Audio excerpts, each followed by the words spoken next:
For this afternoon and tonight, a significant winter storm, including heavy snow with low-limited freezing.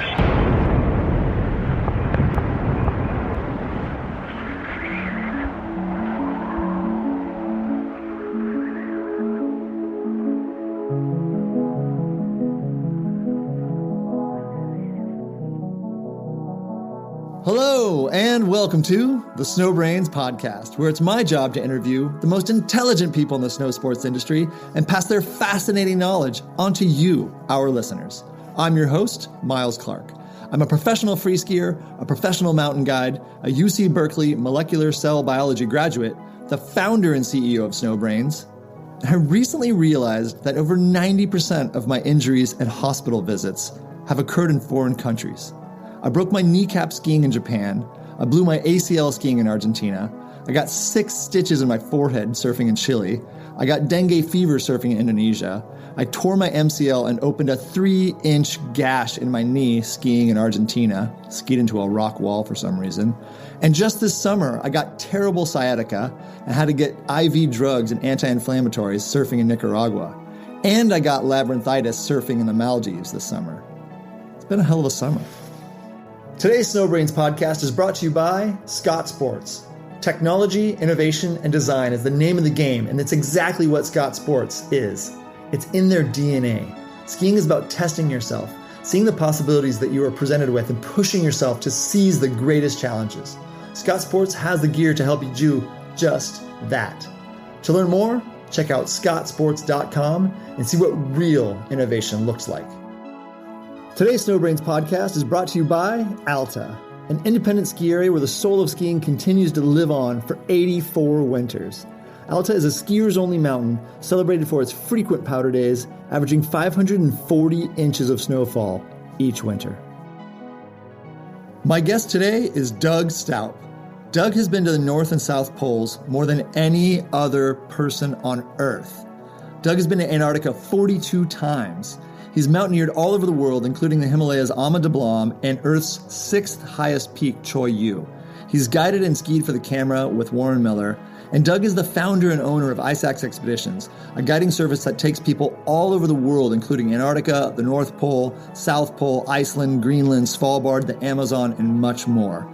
This guy has done a ton, and I can't wait to find out more with you right now. Well, Doug, I want to start here by giving our listeners a little background to our relationship. So we've known each other quite a long time. I was actually trying to get work with you, I think as early as 2012. And we even lived together for a bit in Tahoe last season. Thanks again for letting me crash with you.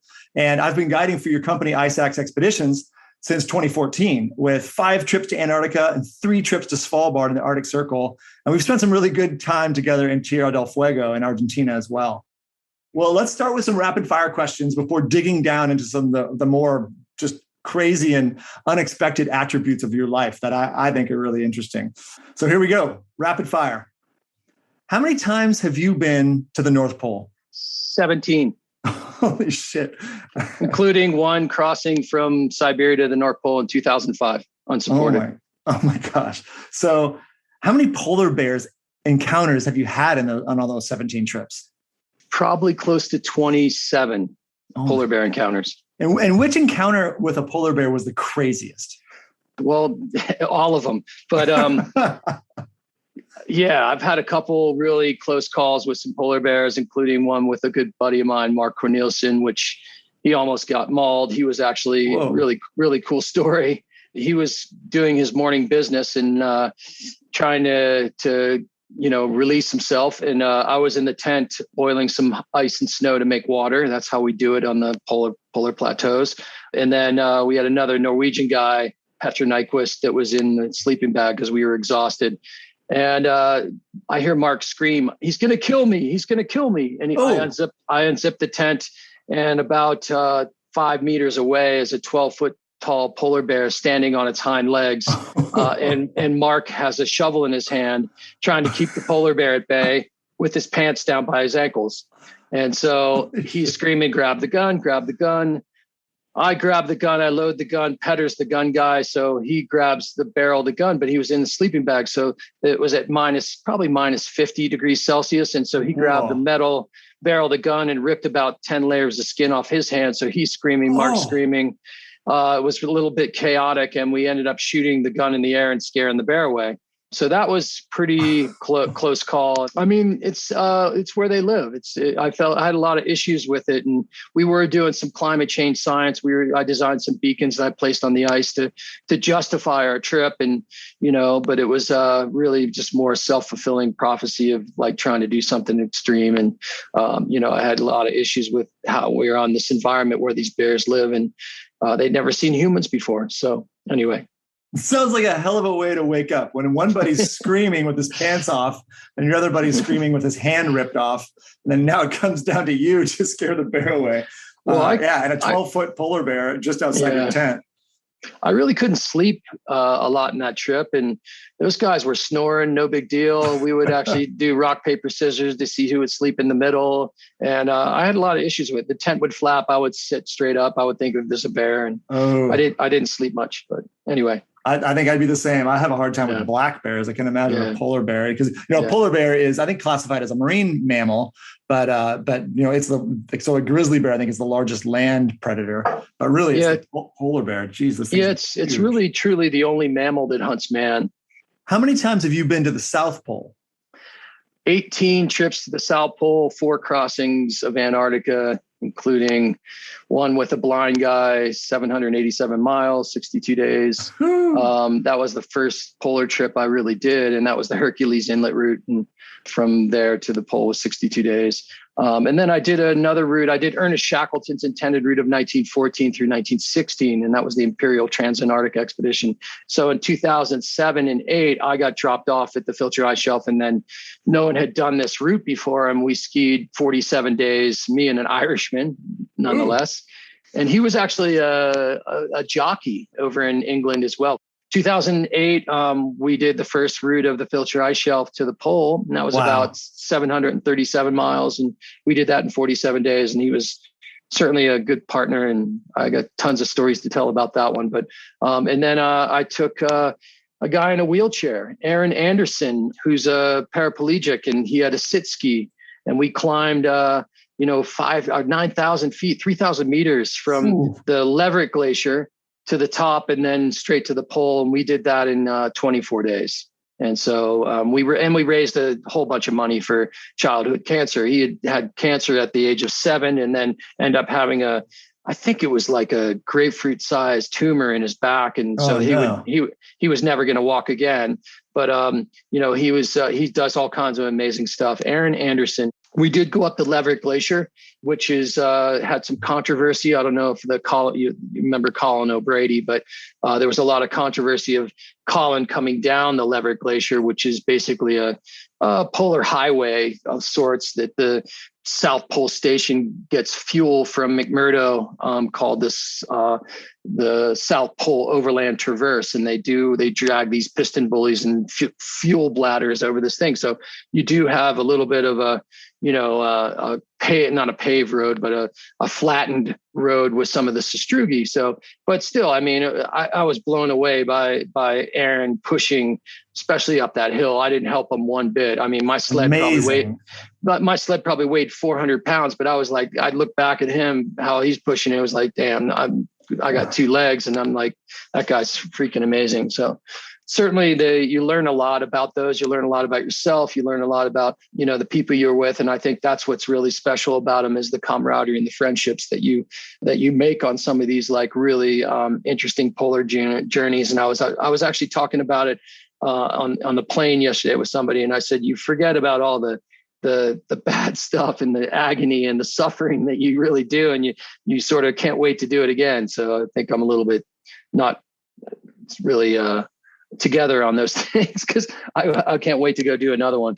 Well, I think it's safe to say that you're not exactly normal, Doug. Those extreme type 2, to enjoy that stuff and to be able to look away from it and forget about it so quickly.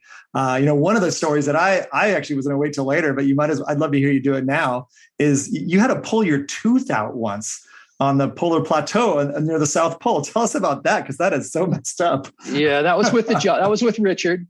And, it's really interesting because I was with him for 47 days and I never really got to know him. that well, because obviously you stop 7 to 10 times a day and to eat and drink, and you're 2 feet from them or 3 feet from them while you're sitting on your sled eating and drinking. But within 5 minutes, your hands are cold and you want to start going again. But you're usually shoving like handfuls of nuts or chocolate or whatever in your mouth, and so you don't really have a lot of time to converse. But one of those times that we stopped, I was shoving chocolate in my mouth, and I'd broken one of my molars, my left upper molar. And, it was okay at first. I was dealing with the pain, but then it just got, ungodly. And it was actually split in half, because just imagine living in a freezer, and so everything's hard and cold, and you sort of have to use your body to heat things up, like even those goo packets or whatever. I'd usually try to warm them up in my armpit or something like that, and then be able to consume it. But I was just so hungry. And so I broke one of my molars. I'm sitting there. I think we were like 3 or 4 days away from the pole, so we weren't that far. But I phoned the doctor in Union Glacier saying, "Hey, what should I do?" And she said, "Is it possible you can pull it? Do you have some painkillers?" And I was like, "Yeah, I think I can do that." And I didn't want to use the painkillers just in case, I only had like a few left, and I would have taken them. And so I ended up, and I had to take a Leatherman or a needle nose plier, and I pulled the one out, and I could hear my jawbone break. And I had to add insult to injury, I had to take the other one and pull that one out too. So because it was split in two, but I still have a hole there where my molar was. And anyway, it was just sort of the show must go on. And I think 2 days later, I got snowblind as well. So I had like gauze where my tooth was because it continued to bleed for like a week. And I ended up trying to navigate it was a weird day. It sort of got a little bit warm and my goggles frosted up and I couldn't navigate at all through my goggles. So I put them on my forehead and I started navigating, and you almost could see the pole, even though you're 2 or 3 days away. And so the navigation was you wanted to be pretty exact. And I ended up the next morning when I woke up, my eyes were completely swollen. And my one left eye was almost swollen shut. So I had gotten what's called snow blindness, or burn your retina is what happens. So I made a patch and I had one tooth missing. And so we limped into the pole and made it in 47 days. But it was quite an encounter, and certainly proud of Richard to get through that and do this new route. That's spectacular. I mean, it's just hard to even understand having to pull your teeth out, broken tooth in half. The first part must have been bad. The second one must have been so tender. And then to be completely snowblind after that and have to navigate without your eyes, basically. That's impressive. And I want to take one step back just for our listeners. So that is cool that, and really interesting that you did the Ernest Shackleton route with an Irishman, because Shackleton was Irish and so was this person that you did it with. So that's really special there, the jockey that you did it with. And then the wheelchaired person that you did it with, you guys made a movie about that called The Push. Is that right? No, that was Grant Corrigan, and we ended up doing a last degree. A last degree is 60 nautical miles. So we got dropped off on top of the polar plateau and we skied for 12 days. In perspective, we skied 12 days and did 72 miles. Okay. With Aaron, we did 500 miles in 24 days and we climbed 9,000 feet or 3,000 meters. And it was just him and I, but we were filming, we were doing all kinds of stuff with The Push. So yeah, that was another one that I do. And I like to engage in projects like that. It's not about getting to the pole and beating your chest. If we can find something to raise money for, I make all my clients raise money for charity, or I, try to find a purpose in which I do all my trips, and it really makes sense for me. So I keep doing it, and I will continue to do it. And all the people I take are amazing humans that are doing amazing things. And I'm just a facilitator for that. Fantastic, Doug. I think I and many of us love what you do. It's amazing. It's inspirational, and it's hard to understand. Something I'll never do. I'll never even get close to that stuff. It's crazy. Yeah. I sometimes say I'm a professional sufferer. Yeah, I mean, because you are. I mean, and maybe for our listeners, we should describe your physique. You're a very large man. I don't know. Your shoulders have got to be 3 feet wide, and then you're how tall and how much do you weigh, Doug? You're a beast. I used to be 6'1". I think I'm more like 6 foot now. I think I'm shrinking.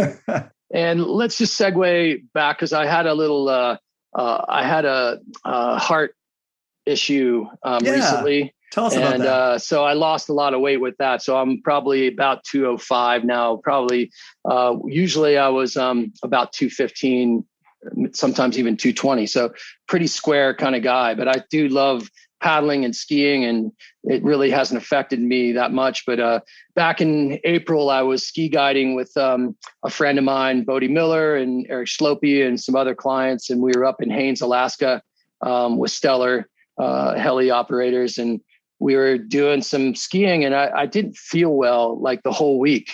I felt really lethargic. I was a little bit nauseous with the food. I thought that was actually just the food, but I wasn't feeling myself.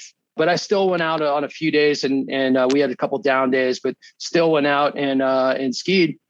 And I think the last day was sort of the crescendo of the trip, and we had amazing conditions, beautiful bluebird, and chest deep powder. So it was amazing. And I did 15 runs.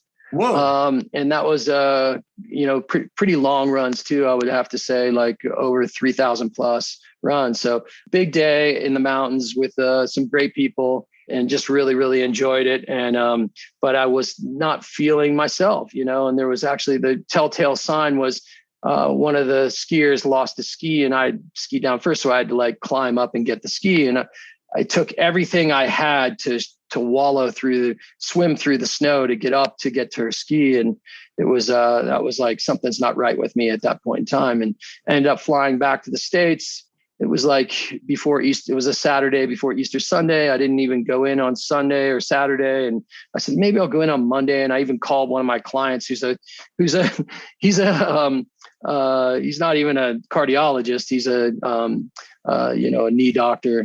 So I didn't even, I said, hey, can you call in this EKG for me? I'm going to go get checked in Renown, which is the hospital in Reno. And he said, yeah, I'll do that for you. And so it's sort of taking this time to do that. And I ended up going in, and within 5 minutes, there was probably 15 people around me and need to deploy my family. And they thought I was really on my deathbed at that point in time because I had a heart attack for over 12 days. Oh my gosh. Yeah, I'm fairly lucky, and I feel blessed that I was probably healthy enough that it didn't affect me that much. But, I had open heart surgery the very next morning and a double bypass. I had 2 arteries, which was a hereditary coronary disease I was unaware of. And I, had a big zipper on my chest and opened me up, and I feel great right now. And I have 2 new arteries, and I have at least another 57 years to live with eating healthy and doing the right thing. So I feel like strong as bull right now. So I feel like I'm not quite 100%. I went out for a 12-mile paddle this morning, and I just got back from the East Coast at like 2:30 in the morning. So I'm a little bit tired, but that's fairly normal, kind of thing. So I'm feeling strong. I got a race, paddleboard race next Saturday. So we'll see how I do. It's one of those things. Well, thanks so much for sharing all that, Doug, about your experience with your heart and how you were able to recover from it. I think our listeners would agree with me. That's insane that you just flew in last night at 2:30 a.m. and you did a 12-mile paddle. I wouldn't be able to do that on a good day. So as a good sign, it looks like you're healing up well, which makes my heart soar like a hawk to hear that. Awesome. You're doing so well, man. So I'm really pumped to hear that. That's really good news. Thanks, man. It's good. I feel strong. I'm getting stronger every day, and I think just trying to work out and try to get in that threshold of type 2 heart rate and trying to do all the right things. I have some really good people around me helping me with it too. So I'm blessed. Absolutely. How many times have you been to Antarctica? 49 times. So that's insane. Yeah, and that's only in the last 22 years. So. And I did some government contracts where I flew in for the day and back. I did like 10 of those one time, and I don't really count those as trips to Antarctica. I count as a full-on expedition, whether I'm going to go ski or pull sleds or go to Vincent or whatever that looked like. So that was 49 expeditions, 29 to the peninsula. And I'll probably be down. It looks like I got a bunch of work down there this year. So it looks like 3 or 4 times I'll probably go down this year. So I'm looking forward to it. I miss it dearly. It's probably the favorite place for me to go and ski by far. I think there's just something magical about the place, the pristineness, the cleanliness, and just skiing to wildlife. I think that's the really truly special thing, and I think that's why I love Svalbard too. You're skiing to wildlife. I mean, I ski Greenland and Iceland and Morocco and Kashmir. I guess there's monkeys in Kashmir, but most of those places you might encounter some wildlife, but it's not as plentiful as the Antarctic Peninsula, where you're skiing down to millions of penguins and thousands of seals and hundreds of whales. So there's just something really remarkable about that. It's spectacular. Yeah, it's not really about the skiing, is it? No. That's when I sell that trip. That's what I tell people. But all that wrapped together does make it the coolest ski trip in the world. Yep, and I'm fortunate that I run a company that has started taking skiers. And I think that's been, Europeans have been doing it for, 50, 60 years, where they're hundreds of years, probably, where they're traveling from town to town and doing backcountry stuff. And, the equipment has certainly come, tenfold in the last decade. And, a lot of the American clients they've been to CMH and they've been to heli skiing all over the world, but they really haven't dive into the touring part. So it's one of the misconceptions with our trips is like, do I need to have experience? I'm probably not good enough. It's actually an ideal place for you to learn how to backcountry ski, because you have a certified guide, or a guide like Miles that's taking you up, and you have 3 other clients and beside yourself, and so you get a lot of that individualized instruction on how to do a kick turn and help with the skins and all the other stuff. So I find it more of an ideal place to learn how to backcountry ski.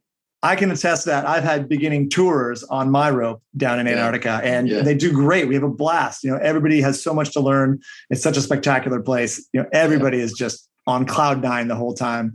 And especially when you're skiing down to penguins every day, how can you ever be not in a fantastic mood? Yeah, I agree. So if you had to pick North Pole or South Pole, which would it be and why? They're very different. The South Pole is a landmass. It's a big dome, and it definitely gets cold temperatures, but you can deal with a lot of that cold, especially because of the solar illumination, or the sun that warms you up in the tent. The North Pole you're on sea ice that's constantly moving and breaking up, and it has all these other challenges that it's always in flux. So that makes it very, very interesting to me for even navigation purposes. And, you're swimming, and there's polar bears, and there's other things that are very interesting for the trip. It's not just put your head down and today we need to ski 10 miles, and the equation changes quite a bit because of that drift that happens too. So it's like, it's a moving environment. So I've been in situations where you skied 15 miles in a day, and you set up a tent, and then you get pushed back maybe 7 or 8 miles at night. Oh, so it plays havoc on your psyche. And, but I think I enjoy the North Pole more. It is a colder environment. It's a wetter cold. There's a lot more humidity, but there is something super special about it. And the South Pole, you actually get to a pole, so you can see that, and you can feel it. The North Pole is just a sort of a fictitious spot on the GPS that you find, and it's always moving. So you're constantly trying to move to be at that South Pole, and the GPS will say 90 degrees north. So you're here. You're here. And then where I don't like to call myself an explorer, I call myself more of an adventurer, because, the turn of the century guys, they really, as soon as they got there, they had to turn around and go back. I get on my sat phone and put on my big down jacket and call them and say, come pick me up in a helicopter. So It's not the same, it's like, certainly I give credit to where credit is due for the turn of the century explorers, who are just amazing, who set the groundwork for people like myself. And how many times will you swim a day, and how does swimming work in the North Pole? Okay, so what happens is you're coming, you basically are scanning the horizon, and you sometimes see smoke on the water, which is black smoke, and that usually signifies an open water lead. And so I try to stay away from those. I navigate around them, but a lot of the time I am not, you have to, especially if it's low light or contrast conditions, and you just sort of have to go north and use your compass and just go straight north. There's all kinds of pressure ridges, and pressure ridges are caused by wind and current pushing the ice together. not only above the ice surface, but below, like a keel on a boat. But, there's a lot of times where there's a big open water and you're trying to go north and you look east and you look west. And there's just open water as far as you can see. So a lot of the times if you have a really tight knit group of people that you're with, you'll just sort of put on the dry suit, swim the 15 meters that it takes with a rope on your sled, and you pull the rope across. And I've had to adapt and try new things, as far as like drag kayaks along with me, bring dry suits. I usually do bring a dry suit, but if a group is fairly large and they haven't done a lot of swimming, you need some skills with that. So this last year I was going to try to bring a pack raft, and that was sort of my new idea, because they only weigh a few pounds, and you'll inflate that and sort of drag it along, and it'll drag behind your sled, and hopefully that'll work. I think you could probably get 2 people and ferry it back and forth, and then just pull the sleds across. The sleds float too. So swimming, you would encounter an open water lead. You'd throw in the dry suit. You'd swim sort of backstroke. I usually put my down jacket on. The water's warmer than the air. So the water's at right at 0 degrees Celsius or 32 degrees Fahrenheit. So the water's usually warmer than the air, and so it's not like a bad place to be. So you just do backstroke. You certainly don't want to get wet. And I've only had I could probably count on one hand the amount of times that I've actually fallen through the ice, and a lot of those decisions were I could probably not fall in. I'll jump across the other side and be fine, but. Then I'd have my client, my team on the other side of the open water. So I would just sort of fall in and then sort of break the ice and work my way back to get to the other side, and then set up a tent and run around the tent 150 times. Whoa. And get your client in there and start drying out your stuff. I mean, the main things you need to dry out are your boot liners and your gloves. And I do have like a tent outfit you would end up wearing for the rest of the trip. I remember one time pulling the wet jacket off with a big fur ruff around it and putting it inside the vestibule. And it was like a suit of armor. It was just like completely solid, had my body imprint, inside it. It was pretty insane.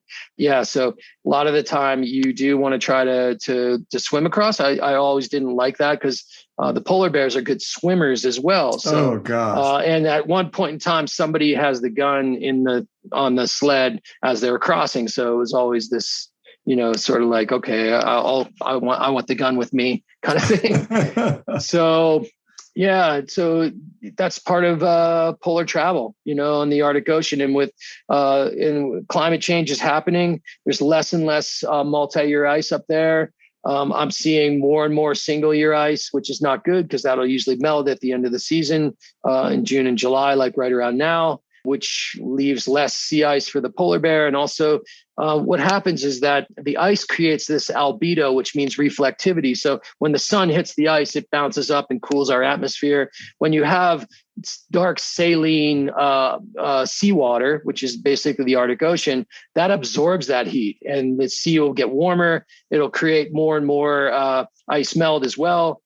So this is one of the main causes and an early warning sign for climate change, so it's not a good thing. And I think we're all trying to do the right things to combat that. And I am a ambassador for Protect Our Winters. And also, I do a lot of research for climate science up there too, whether it's collecting snow data, ice thick measurements, isotopes, all kinds of stuff. So I work a lot with different scientists. And like I said, in 2005, earlier in the podcast, I designed some beacons I placed on the ice to track the ice up to 10 years and give scientists definitive data on where that ice was moving, and also temperature and barometric pressure. So one of the more things that I'm proud of within this, polar community is, it wasn't about getting to, the pole. It was really about how we can all help out mankind.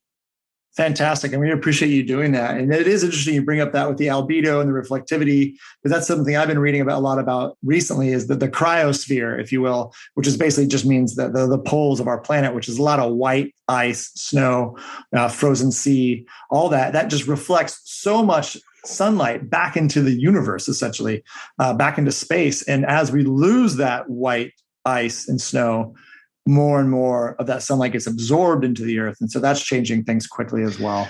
Absolutely. That temperature variant will actually create what's called the Gulf Stream. So it's important not only for, being down in Antarctica and up in the Arctic, but even our surf and all our other things that we're involved in too. So that a little bit of temperature difference is going to change the Gulf Stream quite a bit. So definitely something to keep our eyes on. All right.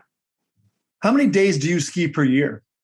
I think last year I got 135, I think. And damn. I'd say probably half were backcountry. I did a hut trip in Idaho, and I was doing a lot of the crowds in Tahoe sometime were, something I wasn't really into. And I live over on the west shore of North Lake Tahoe, and I have access to backcountry skiing right from my door. So it makes it really easy to go skiing, doing a lot of stuff on the West Shore skiing. And we have some great skiing here. And so, yeah, I didn't really do any trips. So I was doing a lot of skiing and certainly loving it. And, sort of Squaw is our mountain where we go and ski, and certainly love being there.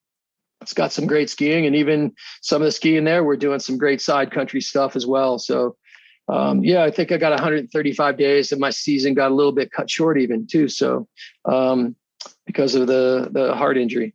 You're dedicated, man. That's a lot of days, and especially end in April. Not as many as you, my friend. Well, I have mental issues around skiing. You do, and you're amazing how you get after it. Oh, thanks, man. One of my big motivations is you, man. So keep it going. What's your biggest accomplishment in skiing? So I think my biggest accomplishment in skiing, I think I've actually been in like 5 or 6 Warren Miller movies, but I've been a snowboarder and a skier. In Warren Miller, you've skied and snowboarded. Yeah. So that's sort of funny. That is really cool. Well, I'll ask you a little bit about that again later. What's your biggest accomplishment in polar exploration? Well, or polar adventure, as you call it? Well, I think we talked about that early, is really just raising money for charity and all the charity work I've done, and also getting these handicapped people to the pole and to showcase that they're, they're doing amazing things, but they're not trying to have those, handicapped people, whether you're blind or you're in a wheelchair, to go do a polar expedition. They just want you to get off the couch and go down and get a quart of milk, So I think that is definitely by far my biggest accomplishment in that. I could care less about, my, skiing to the poles, unless we're doing something really cool, like we're raising money for charity. What's your biggest accomplishment in life? That's a good one. I still don't know what I want to do when I grow up, but I'm still working on it. And, I think, my sons, Tyree, Tan, are probably a big part of my life, and watching them try to navigate through life has been, really an interesting thing, and certainly enjoy that. And I look forward to seeing where they go. So that's, probably my biggest accomplishment. I think I've had to make a lot of sacrifices in my life with my family for that. So hopefully, they don't hold that against me. I know they don't. How do you define yourself? I don't know how I define myself. I think because I do a lot of different things. I just want to try to have more fun than everybody else. I think that's the bottom line. Yeah. And I like to take people to remote places and show them this amazing planet in which we live. And, I have a nonprofit which is a youth educational nonprofit with the Ice Axe Foundation and Impact School. So that's something that I'm really, really proud of too. And COVID sort of made a big hit on us there. So I'm excited to try to get that back and rolling and start getting some youth to show them around this planet. So we'll see what happens. I think one of your definitions could be Earth Ambassador. Okay. Yeah. Where's your favorite place to ski? Antarctica is probably my favorite place to go skiing. My favorite mountain range is probably the Sierras.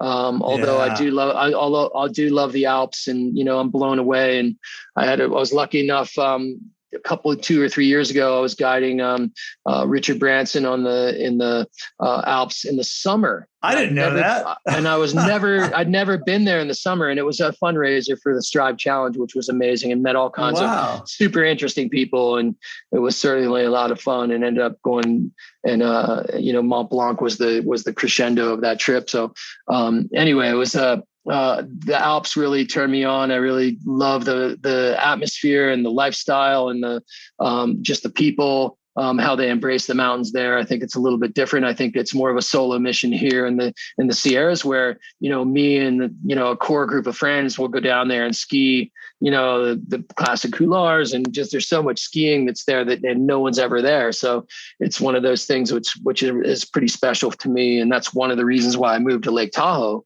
is really because the access to this Eastern Sierra is like unbelievable. And, like you can ski 11 months out of the year. So not a bad place to live. Not a bad place to live at all. I've been telling myself for a long time, I'm going to do at least 1 or 2 seasons in the Alps before I turn 50. And that's coming up soon.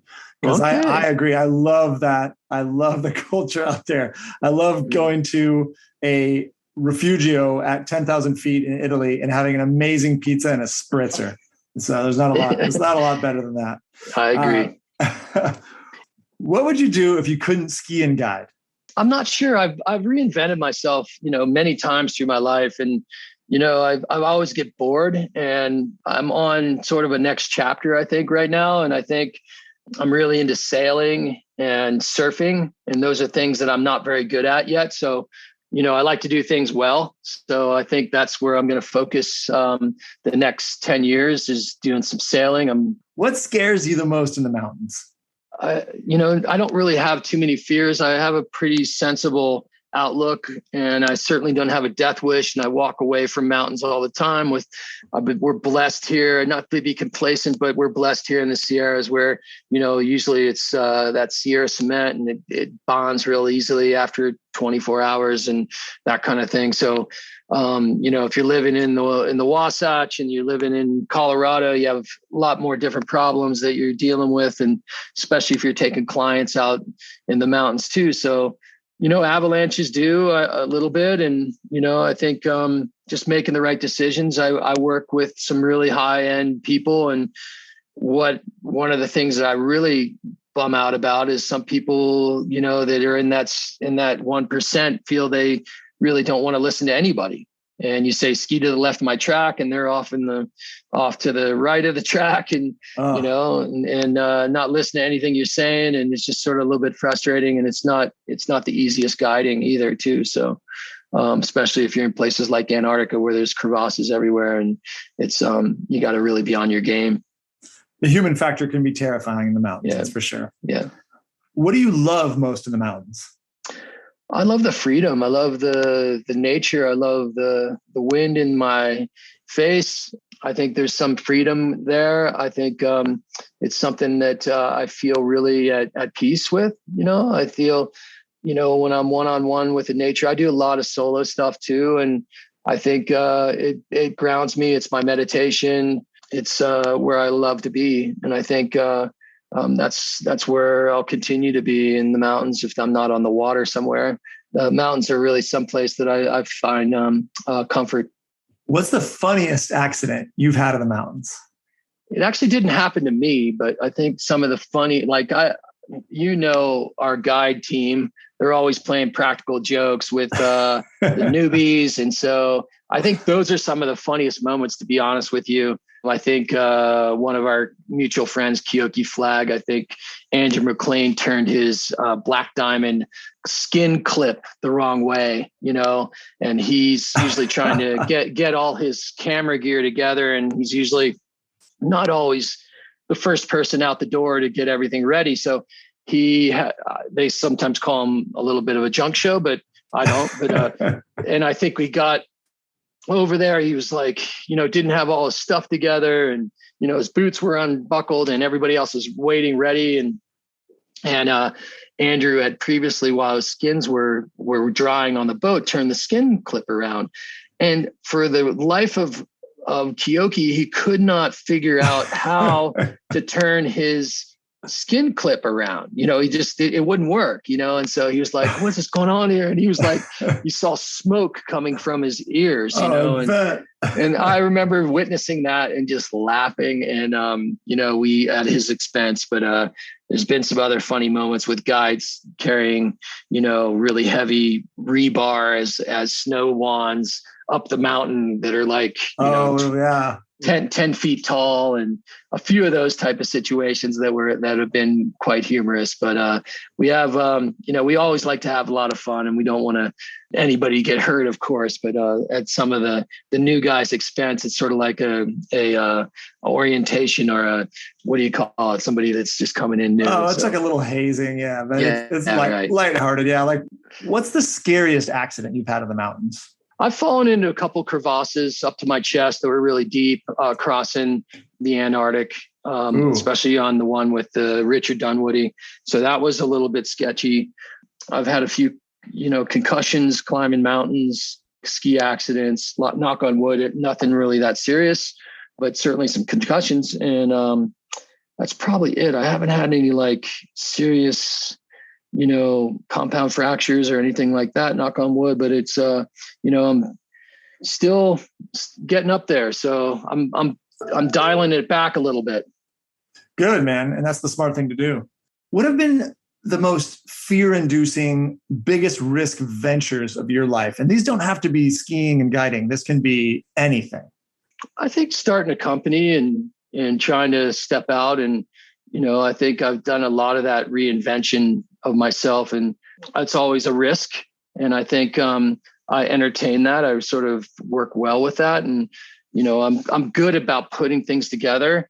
That's probably, there's always a little bit of fear in that, but I don't have too many fears. I think, if it fails, it fails. And, but I like to do things well and give it 110%. And so, who knows? I might be sailing next year, around the world. So we'll see. That's scary a little bit, but we've been on the Drake Passage on some pretty high seas. And sometimes that's, I was in a 45-foot boat with Skip Novak with Andrew McLean crossing the Drake Passage, and we had 30-foot swells. And that I didn't really even have time to be fearful about it, but I kept on looking over at Skip, and he's a world-class sailor that's, Whitbread round the world race. And he was reading Rin Tin Tin or something like that, and he's like, no big deal. And I just, made me feel comforted, but I was like, I don't think we're going to make this, Whoa. And so that was a big ocean scare me. Yeah. I'm humbled by the ocean and the power. Myself as well, man. Crossing that Drake Passage with you has been quite spicy for me. Yeah. I ask everybody this one. This is more of a sad or dark question, but I think it's important for our listeners. How many friends have you lost in the mountains? Oh, Miles. I can't even really begin to think. It's like, it seems like every winter there's a friend or two that's a really good, close acquaintance or a great buddy that, ends up not making it, and, whatever that reason may be. And, I think I sort of look at it as I'm afraid not to live. I want to live my life the way I want to live it, and I want to enjoy it. I certainly, as a guide, you don't want to take unnecessary risks, and you want to make sure that you keep everybody safe. I want to live my life the way I want to live it. And certainly to be in the mountains, there's lots of risks that you have to take. And if you can mitigate those risks, I think you're doing the right thing. So I think sometimes people, let their guard down, or not really using all the faculties that they have in front of them to be able to make the right decisions. And I think, within that, we lose friends, male, female, whatever. And whether it's a car accident or a, cancer or something like that. But, we have lost a lot of friends in the mountains doing what they love doing. And, I lost a friend just 2 months ago, and he was crossing Greenland, and really good friend, and another international polar master guide, and super skilled, probably one of the most skilled polar guides in the world. And he was coming down finished the trip, and was doing a south to north Greenland kite expedition,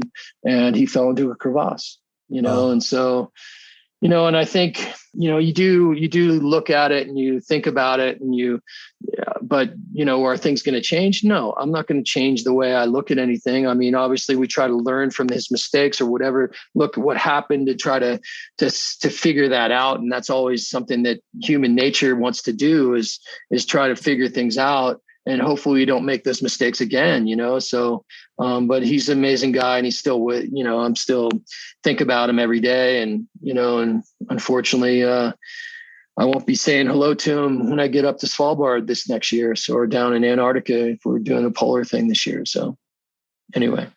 Well, thank you for sharing. I'm so sorry that happened. Yeah. How many avalanches have you been in? I've been in a lot of slough stuff where you get sloughed off and, things could have been fairly serious. I was up in doing a TV show up in near Alyeska, Chugach Powder Guides. In Alaska? And I was guiding a couple clients, and we were all the way down at the bottom at the fairly safe zone to get picked up. And what had eventually happened, a helicopter was going up, dropping off some other clients, and it was early in the season, and they had pretty substantial snowfall, and the helicopter blades, I think, caused this, catastrophic, event that happened. And I thought it might've been some skiers from above, because there was definitely some time frame between when we got to the bottom and the next group was skiing down. And so I thought had to have been for sure skiers, and, and I was like really worried about that, but it was actually the helicopter dropping them off. And we were all the way at the bottom I felt that was fairly safe place. And we had our skis off, and we had them, stacked, and we were waiting there, and the avalanche came down, and I told everybody, let's start running, because running sideways, and we ended up getting semi-buried, no deaths or no injuries, but we lost some skis, and I got buried pretty much up to my chest and was able to extract myself and help everybody else out. But it just shows you, you're someplace where you think there's no chance that this could ever happen, and it does. So you just really have to stay on your toes, and don't get complacent. Really try to and even when I'm in Antarctica where there's tons of crevasses, I even carry a probe on my harness, and I'm probing constantly to make sure that there's not snow bridges around. Because if you went there later in March and you'd look around, it's sort of like being on Denali. You go up in May and you come back in June, and you're like looking around like, oh my God, we skied over all this stuff. There's like huge holes everywhere. But that's how it was on the peninsula too. You come down, you go in March and you see all the holes that are everywhere, and a lot of the ramps get trashed too. So the access to some of the good skiing and the ramps are, just go away. So that's this great information. And in a way, I almost don't want to see where I've been skiing in Antarctica once it's melted out, because I know you guys always tell me this is all crevasses. But when we're there, the snowpack's pretty bomber. So that's I agree. November. So you've been on climbing and skiing trips all over the world. So if you had to pick a couple, maybe one or two, what was your favorite ski trip or your favorite climbing trip? Well, I think it goes back to what I was saying earlier about the camaraderie and the friendships that you make. I think, some of my most favorite trips, are like ones like in Kashmir, where the skiing was just all-star, and then the people were all-star, and the people, the culture and everything blended really well. And I think Japan is a lot like that. You can get some amazing skiing, amazing people, amazing culture. And when you have all those things line up, I think it becomes, sort of a 5-star ski trip. And that's really what Ice Axe is really trying to do. I do like skiing to wildlife, but that's sort of rare to be able to put trips where you're going to guarantee that you're going to encounter wildlife. And I think Antarctica and Svalbard are definitely ones that I can guarantee we're going to encounter wildlife. So that makes it pretty special for me. Yeah, I think those are, Kashmir, probably, the Antarctic trip every year is really something special that we have to do, which is that we don't have to do, but we do every year, which is super special. And I think you end up with 100 new friends. So I agree. I mean, life is all about connection. When you have that community and that connection, and you add that to the excitement and the endorphin levels that you get on an incredible ski or climbing trip, man, that's when it tops out. I agree. And I think I think it's unique with the Ice Axe trip that, you have 100 people that are all, fired up and similar backgrounds and, energy towards skiing. So I think that's what makes it, ultimately special too, as well. Is there anywhere you would not go back to? I did an 8,000 meter peak in 2003, and the snow conditions were terrible. Which one? Choyu. Okay. In the Himalaya. Yeah. So I wouldn't go back to an 8,000 meter peak and try to ski it. It just wasn't that much fun for me. Spitting up blood and just like, the skiing wasn't that good. I did like the culture and the physical prowess of trying to attempt to do an 8,000 meter peak, which was good. But I think as the guide in me and in us, I would have difficulty walking by somebody that really was in trouble. I don't think I would have to abandon my goals to try to help somebody else. And I think that happens a lot nowadays. It really does. Absolutely. Where have you not skied, but you'd love to go ski there? Iraq, Iran, the Altai are some of the places that I'd love to go ski.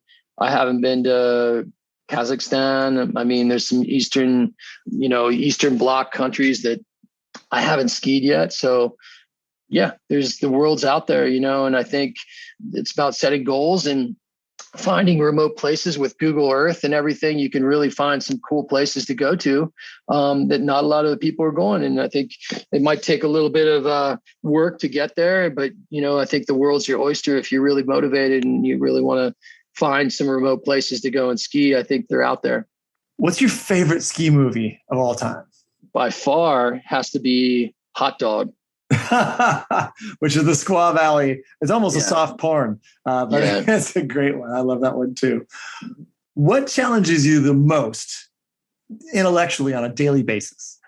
Challenges me most, I guess, just relationships. I think that's part of, being traveling a lot and being away a lot. So I think relationships with my kids or, my personal relationships sometimes become a little bit difficult. So yeah, that's probably one of my biggest challenges. I think we just need to work on communication and really try to work on that to make it successful. What's your favorite book or books? I think one of my favorite books is The Rise to Superman by Stephen Kotler, who's actually a friend of mine.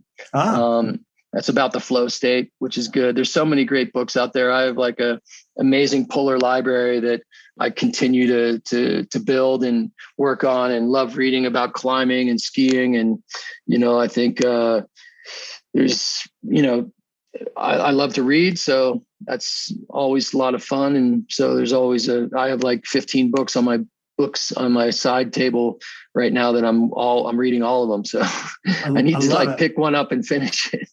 I love it. I'm the same. I do all my books on tape now when I'm in the car. And so I just crank through books now. Because, I do a lot of long drives across the desert between mountain ranges. And it's I highly recommend it if you haven't started that yet. I love it.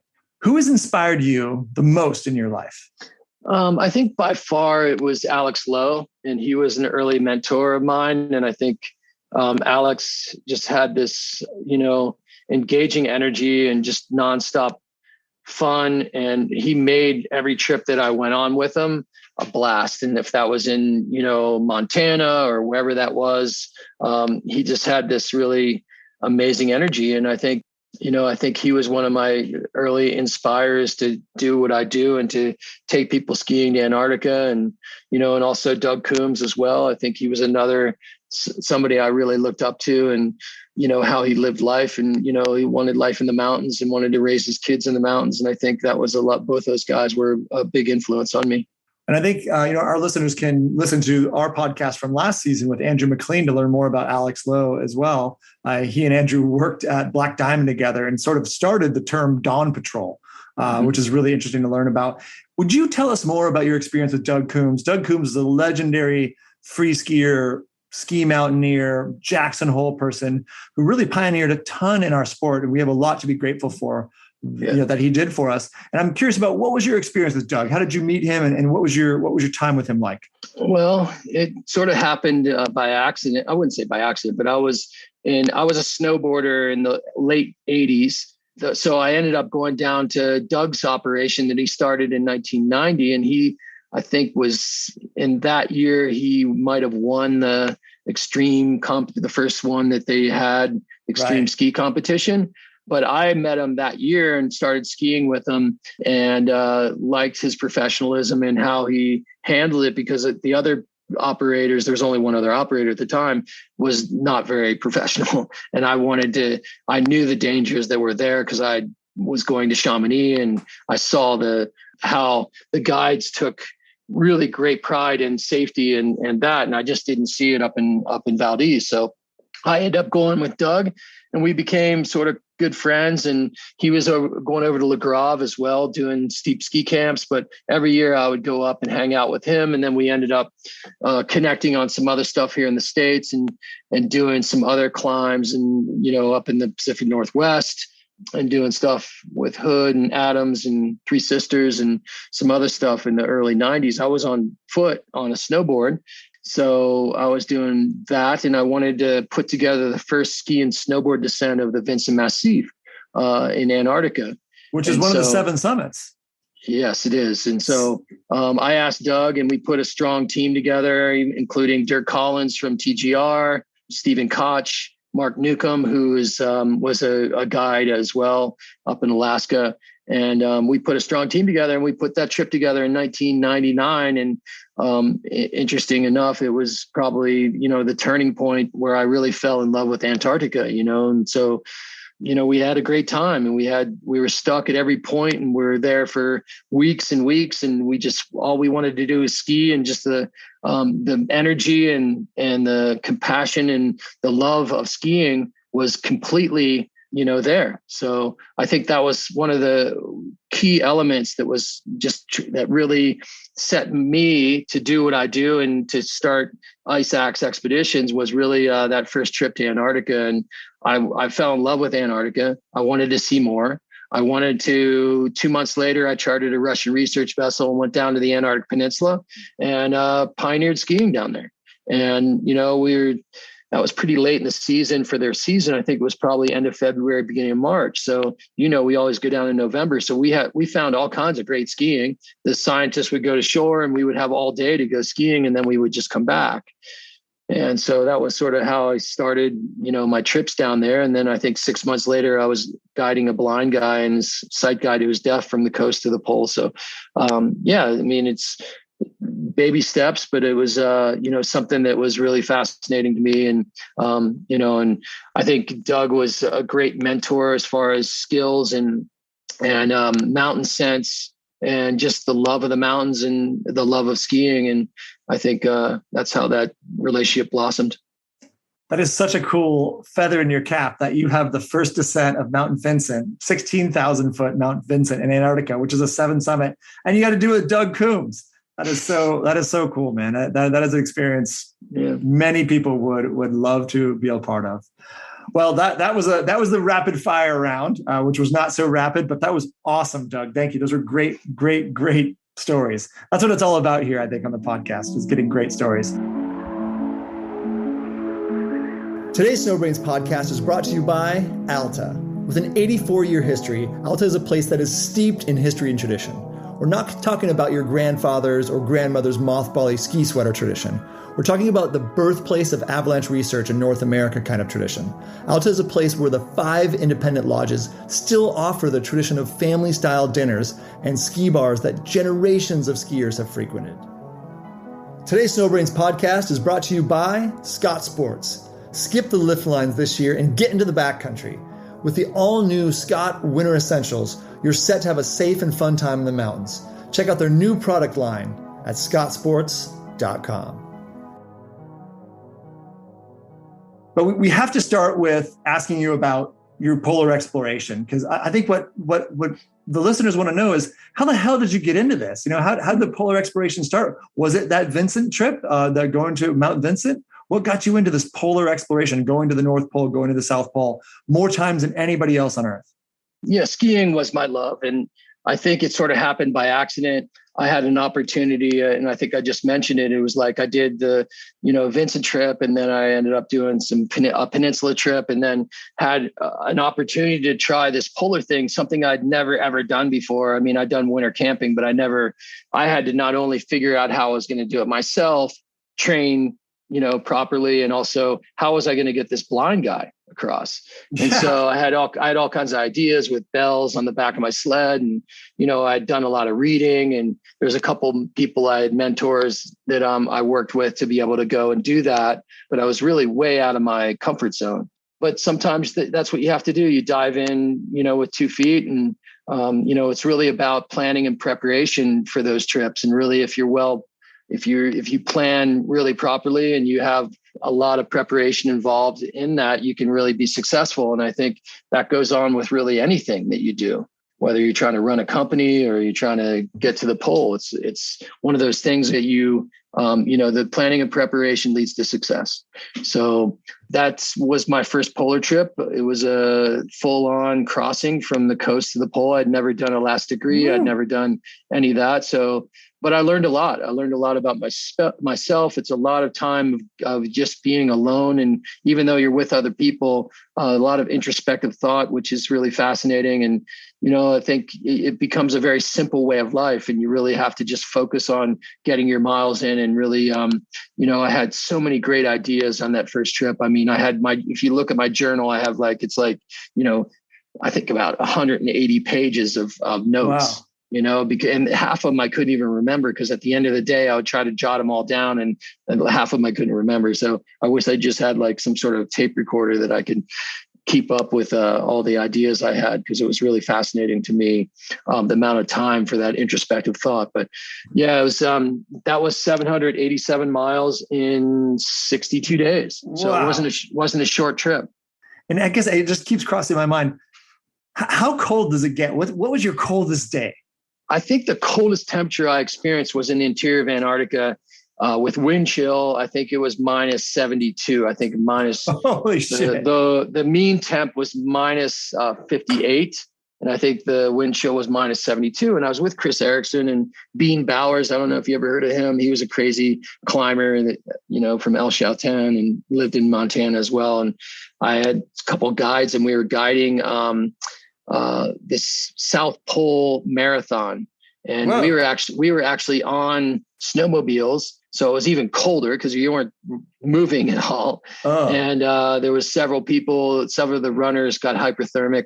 It wasn't really a race. It was more of like every mile I had a big sled behind my snowmobile, and they could put their down jackets on and have a cup of tea and hot chocolate and soup, and then they would run another mile, and I'd have stuff for them. So but anyway, that was a pretty amazing trip that they were able to cross 26.2 miles from a linear course to the South Pole. And then some of them wanted to continue running like an ultra. All that meant was like them running back to a cone, a couple miles, and then back to the finish line again. But, there was a few people that really shouldn't have been doing it, and they did anyway because they wanted to. And I think that minus 72 started to approach, and it was probably one of the coldest temperatures I've ever experienced. And you really have to be organized. I mean, everything was just frozen. That's intense. So let's shift gears here. We talk about all this polar exploration, high mountain climbs, all this stuff that you do in Antarctica.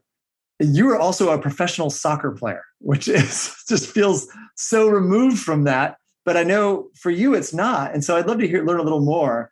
Yeah, I think soccer was a great foundation for me. I mean, an outlet as a kid. It really, when I wanted to do things, I wanted to do things well. So I spent a lot of time training, and I think it set up the groundwork for me and later in my life for all the other things I wanted to do, because I wanted to do them well. And it just showed the dedication that was necessary to do things right. I wasn't the smartest kid in the class. I wasn't the best athlete, but if I put the time and energy into that, I think I could be halfway decent. And I think it was a time frame where it wasn't that popular. Soccer wasn't that popular. I mean, I ended up going out to LA and playing for a team in Manhattan Beach. And so that was sort of something that I'm proud of and certainly love doing it. I wasn't certainly making any money, but it was something that I wanted to continue to do as a passion project in life. And I was certainly doing other things at the time as well. I was doing some, modeling in front of the camera, doing commercial work. And I think that helped me too, because I could juggle the soccer ball and say my name on camera and be able to do some soccer commercials right before the World Cup came out. So that was sort of one of the ways I segued into, making money and just sort of living life by my rules. I didn't have an office. I didn't have that. So, it was something that was, the soccer was something that I loved doing in college and was pretty good in college. And then moved West on Virginia, right? Yes, sir. Continue. So West Virginia University is where I went to school. And I think my sophomore year, we ended up getting ninth in the nation, Division I. So we had a pretty strong team of a bunch of foreigners, and certainly loved playing there and having a good time, playing soccer. And just, I think university was a lot of fun for me. I wasn't the best student because I was more concentrated on girls and alcohol and having a great time, and then making sure that I was playing soccer as well. So that was a lot of fun, and certainly wanted to continue playing the game that I loved, and was able to do it for a few more years after that. And it was something that I loved doing. And yeah. Very cool, man. Well, and I love that it led to modeling and doing some stuff on TV. And, everybody always talks about how you did some kind of American Gladiator type show, but I've never actually confronted you about this. So tell me what this is. I have no idea. I have no context at all except for that. Well, I think, as when you have an agency, they're always, and basically LA is a very commercial oriented, like a lot of commercials are shot there. So right. I was going out on a lot of commercials. It wasn't like I was doing runway and, print stuff or, fashion magazines or anything. It was more about, okay, that we need a guy that can paddle can windsurf or kiteboard or can juggle a soccer ball or ride a mountain bike or run or, I was the action guy. I was the guy diving in the sand 700 times to pretend he was like a pro volleyball player on the beach. And I was that guy. I wasn't the guy at the end of the day with the sunset and the girl. I was like the action guy that was always out there. So I certainly loved doing that. It was always a lot of fun. And sort of segued into going out on a lot of castings, whatever that was it, whether it was a movie, a commercial, or a TV show. And that was one of the things. It was sort of the beginning of reality TV. And this was, I think, 1999, right when I started my polar career.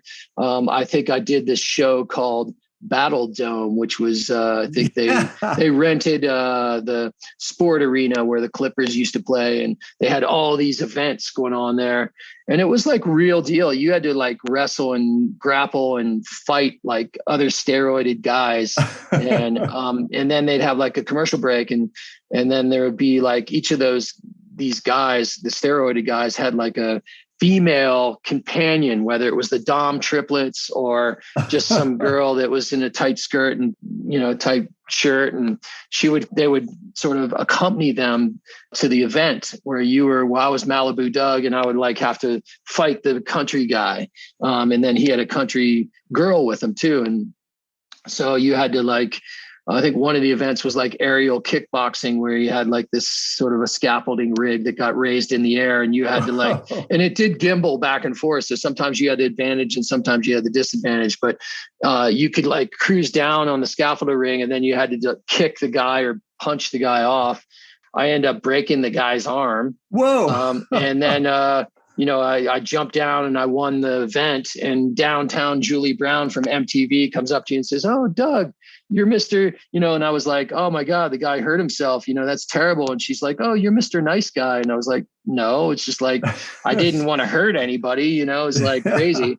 So I ended up going through a series of weeks of winning my rounds. So you were a contestant, essentially. I was a contestant. Okay. Malibu Doug was the contestant. Doug. Yeah. And so I won the first round, and then I think I won another round, and then I was in the semifinal and I won that. And then I was in the final, and I had to wrestle. This guy was like an Olympic wrestler. And, if you were in Vegas, I wouldn't be betting on me because this guy can just has no problem. And the event was that we had, an elevated stage. Okay. It was like a round stage. And then all the people that were kicking your ass were like above you, like watching in on this, down on you. And, so it was really bad television because there's no way for me to like beat this guy. So I was trying to think of tactics that I could use to beat him. And the only thing I could think of is, when we started wrestling, I would just run into him and sort of just bear hug him. and I wouldn't let go. Okay. And then we would roll around this elevated stage a bunch of times, and then we'd fall off. And that happened for like 45 minutes. I was like, this is the only way I can try. I'm just going to try to tire him out. And then that's what I did. Cause, we crawled back up on the stage and we said, battled him, and we started, doing again. I stepped aside and I threw him off the elevated mat and end up winning the whole thing. Whoa. I didn't know this story. I love it. Yeah. So I am Battle Dome champion of the world. And I have a big Super Bowl ring to prove it too. And, man, you got to show that to me. You could probably find it as well on TV somewhere. What did your professional soccer and your college soccer and your crazy experiences in LA, how did that translate into the rest of your life? What advantages did that give you? Well, it really gave me freedom. It gave me freedom to just go explore this beautiful planet. And I think also the soccer was always a dedication. You need to train, you need to be, to put your time in to be able to be, good at certain things. So I think that was part of it. Yeah, just the discipline. Exactly. And I think, I had a very easy life. It was like money came to me. I didn't really have too many worries in the world. I didn't own a house at the time. I was really just loving life. I was like going from, one job to the next. And then I could take 6 months off and go, to Bali or go to, New Zealand and Australia and go climb and ski and snowboard, so it was a lifestyle that I really dreamed about, and I was just having fun and probably trying to have more fun than everybody else, which I still try to do. So I think that the LA thing was good. I didn't really like the people that much. There was a lot of just not real people, I think, and probably the circle that I was hanging out with. So I was spending a lot of time when I was there up in the mountains and Sierras.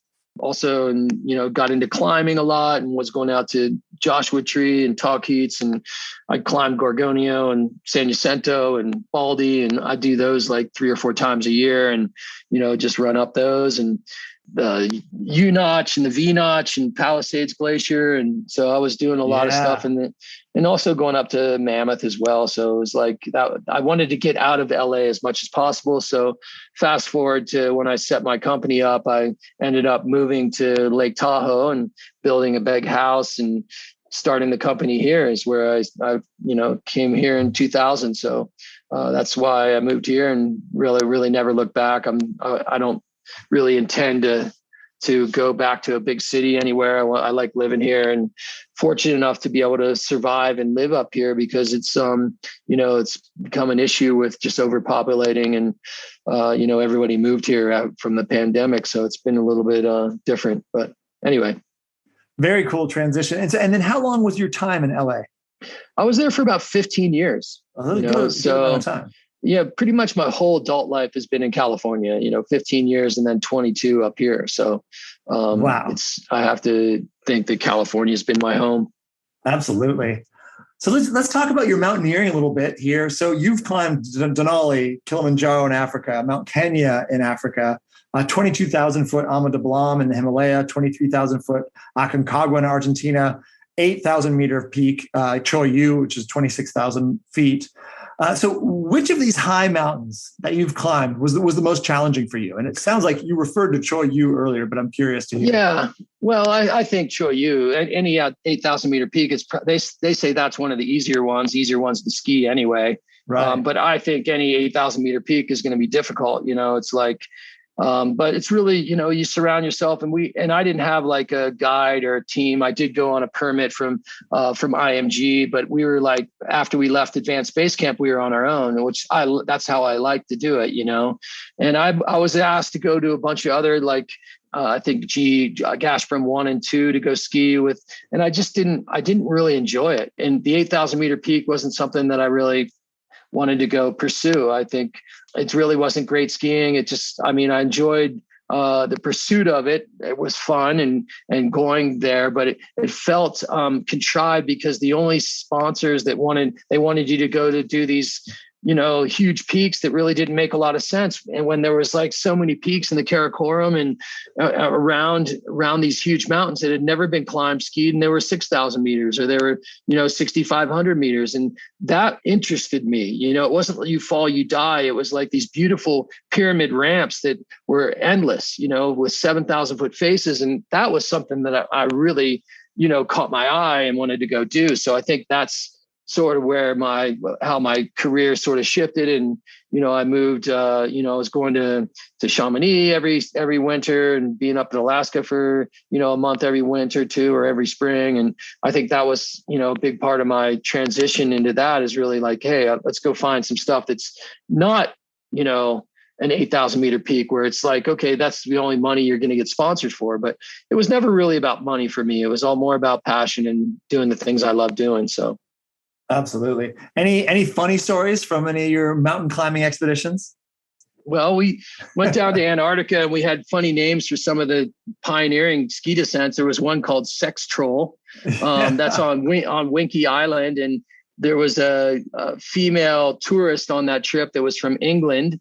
And she was always going up to, all the people all the guides that I was with, or they were actually just participants, but they're all like guides in their own right. And she was like asking them if they want to shag. And so we got a little bit lit one night. And so I think we ended up calling, we were so hungover and we went on this beautiful peak that sort of had a mushroom cap on top of it. And it was just like, I think Chris got some amazing photos. Chris Erickson got some amazing photos on that peak. And it was just super challenging and super fun and beautiful day, like amazing day on the peninsula. And I think we called it Sex Troll. So it's funny how you come up with these names for some of these pioneering some of these peaks. And that one will always stick out. Absolutely. And Wenke Island was such fun skiing last time we were down there. I love that spot. I think it's one of my favorites. Any scary stories from your high mountain climbing experience? Well, yeah, Greiber got cardiopulmonary edema at Camp 3 on Shoreview. So we had to bring him down and put him in a gamma bag. And, that's when you see your climbing partners in a really bad place. I think that's always sort of, you rethink stuff. And, it was, and Russell Bryce was amazing. He came up with oxygen and met us at Camp 2, I think. But with the teamwork, we all got him down, and that's always not, really pleasurable to see your buddies, not do well in the mountains and almost die. So yeah, that was scary. I think I mentioned my story about crossing Antarctica and falling into 4 different crevasses up to my chest. And that's, and I didn't have any ropes or anything. I mean, the rope wouldn't have done anything. It was 150 feet deep. So a rope wouldn't even been, I had a plan with this, with Richard. And I said, if I disappear, just turn around and go back. I was like, don't even come and look. Right. I said, here's the sat phone. You have the sat phone. I'm going to scout. I'll come back and get you. And then we'll go, and so that was pretty hairy and heavy. Been in some bad weather before, but I think there's no real bad weather. It's just bad clothing. That's good. You got to start your own company on that one. Yeah. I've experienced that as well. I had a client get high altitude pulmonary edema. I was guiding by myself independently on El Pico de Orizaba in Mexico. We were at about 15,000 feet when it happened. And oh my gosh, let's talk about breakthrough moments. So many of us in our lives and careers have these really powerful breakthrough moments, kind of moments of clarity, moments where it feels like the screen gets lifted and you can see the light and you can see what you truly want and where you want to go and how to get there. Have you had any of these kind of breakthrough moments in your life? I've gotten some awards for some of the climate stuff that I've been doing, which is really sort of, I'm proud of, raising money for charity is a breakthrough moment, but, I honestly don't know what I want to do. I get bored easy. I want to continue to push not only the limits of what I'm capable of, but I still have ideas and places I want to go and explore. So I don't know if I can pinpoint these breakthrough moments. Obviously, having kids and marriage and stuff like that is always a great things in your life that you really look back on and also, the failures too, as well. I think hopefully you learn from those failures and you become a better person and a better human. So that's a lot of it as well. And I think, you continue to learn and be a better human and evolve as a human. And I think that's my goal in life, and, so I can't really, I went to, Alaska, and that seemed like a sort of starting block. And then I did Antarctica, and then I got asked to do the polar crossing. So those were certainly breakthrough moments, because I, never probably would have, I was in the right place at the right time, but I feel like I've been in the right place at the right time all my life, and I think that some of that's kismet, and some of it's just being, passionate about what I like to do. That's a fantastic answer. And I'm excited that you've got all this curiosity around the ocean now, because the ocean is a huge passion of mine. If I'm not in the mountains, I don't even mountain bike. I don't even own a bicycle. If I'm not skiing, if it's not winter in the mountains, I'm directly to the beach and into the ocean. Yeah. It is, man, the ocean just attracts me like a moth to a flame, man. So let's jump into the Warren Miller a little bit. So okay. Warren Miller is you've been featured in and you've guided for quite a few Warren Miller movies, and they're the most watched ski and snowboard movies on earth. So tell us a little bit more. What was it like working with Warren Miller, and what was your role, and what did you see and learn out there? I think I love working with film crews, not only Warren Miller, TGR, or whoever that looks like, but, Tom Day is a good friend of mine. I think we've been on maybe, 15 to 20 different expeditions together around the world, whether on sailboats for 50 days or whatever, but he's a special human, and I love being with him. And I think that he's amazing. That I was able to put some trips together that he was involved in. And I'm more into taking like skiers to these exotic spots, like whether it's Greenland or Svalbard or Antarctica. So I was lucky enough to put some segments in there, and some of them I'm skiing in, some I'm just guiding in, but it was, there's amazing people that I get to work with, and certainly the professionals of the elite professionals, which is just something that I pinch myself every day that I'm able to be around those type of people. So skiing for you is something you've been doing since you were very young. Is that right? When did you start skiing? Yeah, I think I was probably 7. I had a pair of head Wahoos, not Yahoos, but Wahoos. They were the coolest thing, and I had some Tyrolia bindings, and I had a season's pass at Round Top, and it was like a lot of fun. I was playing hockey at the time. And of course I was playing soccer too, on traveling teams. So it was, our winter sport, and our winters weren't very long. So we only had a couple months to be able to ski, but I certainly love skiing. And I started traveling up to Vermont and, Killington and Stratton and all the other resorts up in New Hampshire and Maine. And so I did a lot of skiing up in the Northeast. I think when snowboarding came out sort of, I want to say the mid 80s, I graduated high school in early 80s, so 82, and then I went to college from 82 to 86. So I started snowboarding, I think, right when snowboarding came out. And I remember being at Midvale, and there was one other guy that had a snowboard at Midvale. And I remember saying, I remember walking in and he was walking out, and he was walking to a snowboard, and I was going to put my snowboard next to his. And I said, dude, I got one of those too. It was like, it was such a rarity, and we were always getting looks on the lift line because all the skiers didn't like us because they thought we were ruining the moguls, or we're ruining the moguls, or we're out of control, or we're going to hit somebody. So that was a little bit of a, try to adapt to that.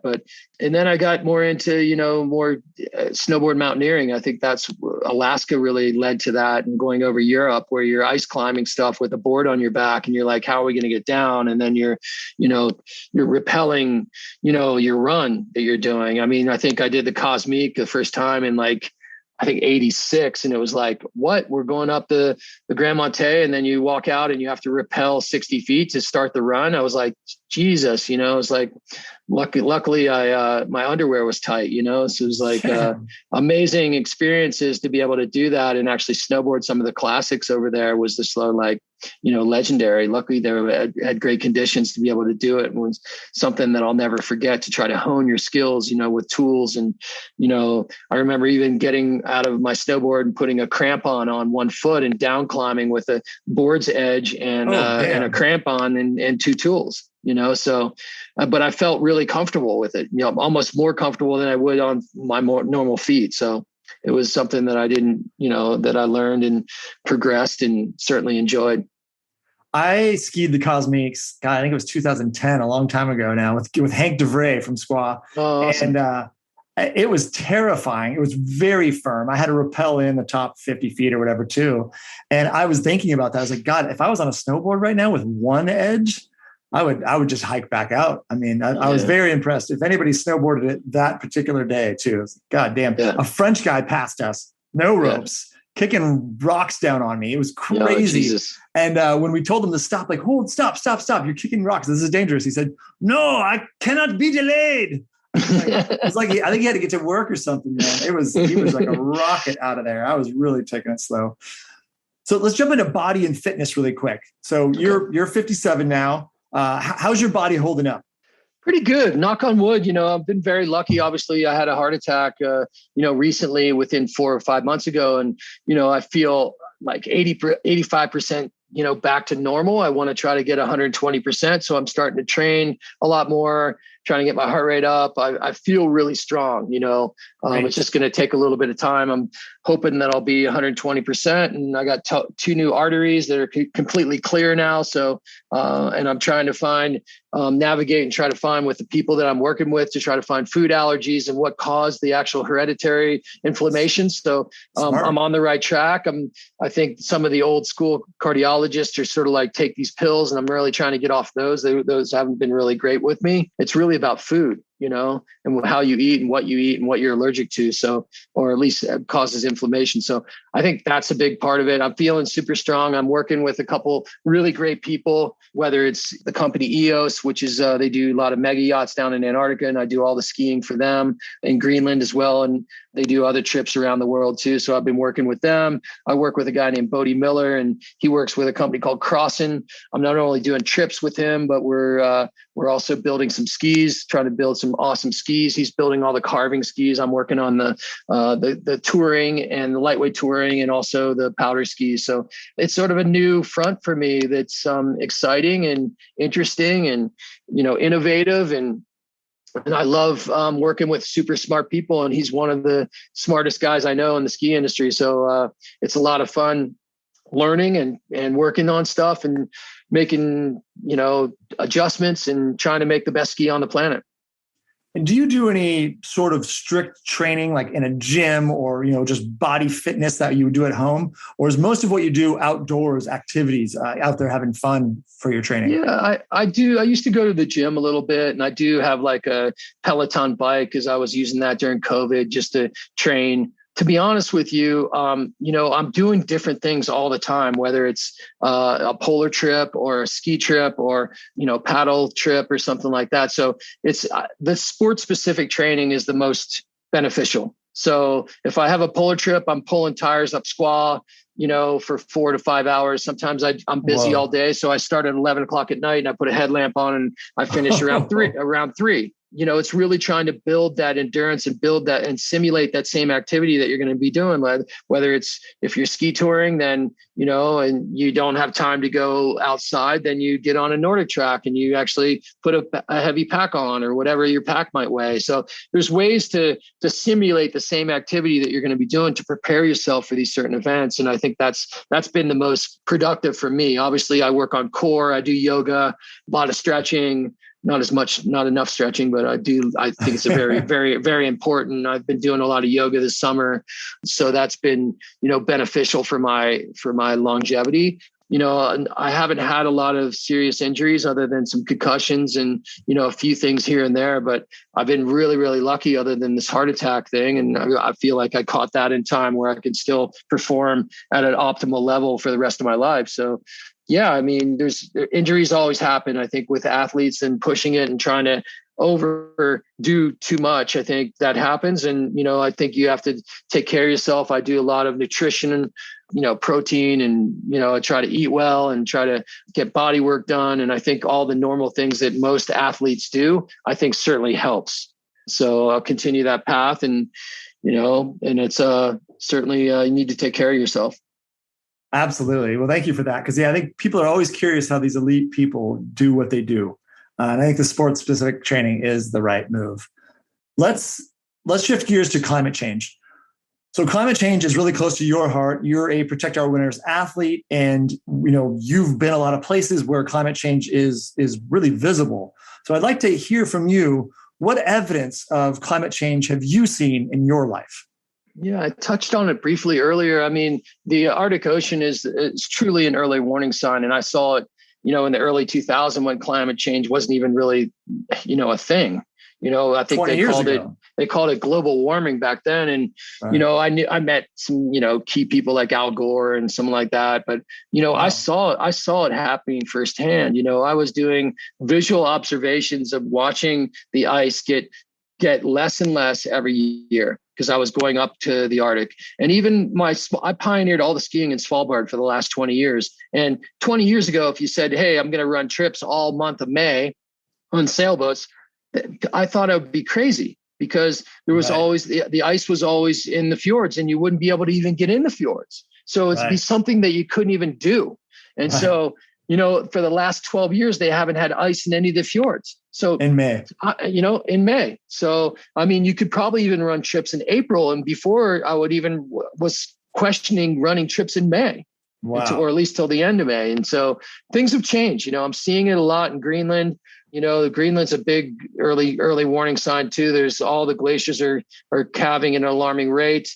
Antarctica, I'm seeing a little bit different. The water temp is changing a little bit and changing the acidification. Obviously, the food source, which is krill, is moving, and penguins always go back to the same place. A lot of people don't know that. They go back to the same place to breed, and they also stay with most of the ones that I encounter on the peninsula there, they mate for life. So I'm seeing actually penguins move location mainly because of the food source. And so that's something that, I'm witnessing, but, like I'm in the interior of Antarctica. It's minus, 36 instead of minus 40. So it's still freaking cold. It's like, I can't, and we've had some warm days. I've had a day where I think it was -7 at the pole, and that's unheard of. Wow. I think that was like a record, that the people at the pole were telling me that they've never had that warm temperature that time of year, and this we're talking about January, that's the warmest time, but never below like 120, maybe in the -15 or something. But then they're also getting temperatures that are, -60 too. So it's like they're getting extremes, Anyway, so yes, I've witnessed a lot of climate change. Some of the places, even Tahoe, you see, the bark beetle, devastating a lot of during the drought years, where you're probably going to see a lot in the next couple of years because we have a drought this year and the bark beetle will just take over. We're seeing that. We're seeing low snow years like this one, but we're also seeing big snows as well. And we're seeing wetter and lower elevation or higher elevation rain, So, now we used to always get snow at the base of a squaw. Now we get rain, and the snow line has moved up to like 7,000 feet when it used to be 5,000. So all these are indications of climate change, and it's definitely there. And I'm a Protect Our Winters ambassador. Also, I'm an ambassador for Plastic Pollution Coalition, which is, mainly trying to eliminate single-use plastic. They do have some ocean initiatives like, straws and all that kind of stuff too, like eliminate straws. But, it's something that I'm passionate about. Even all my trips are plastic free. And I've gotten Quark, a company I work with and we work with, to go to do more environmental stuff and build programs around that too and become more environmentally friendly. And, luckily the whole industry is moving in that direction too. But it's something that I've been observing. I work with scientists too to collect data. And I think that's really important as an adventure to help scientists figure out more about it. And I think that was key in 2005 when I designed those beacons. I had a standing ovation at a climate change convention in Oslo, Norway for the data that I brought back, and I'm super proud of that. It's awesome to be able to do that. That's fantastic. And what do you think has to happen to see real change in the fight against climate change? Do you think it's more local, people need to do their part, or do you think it's more broader, like government issued? Well, it's both. It's both. I mean, it starts, grassroots, because our governments weren't taking the necessary initiatives. So it has to come through the governments too. I think they're one of the biggest polluters.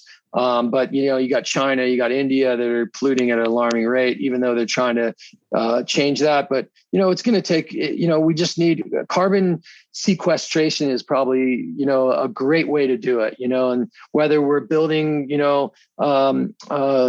sequestering carbon collection machines, or we're building seaweed and kelp bed forests that are actually putting out CO2. So there's different ways to go about it. And I think trying to, we're pretty smart,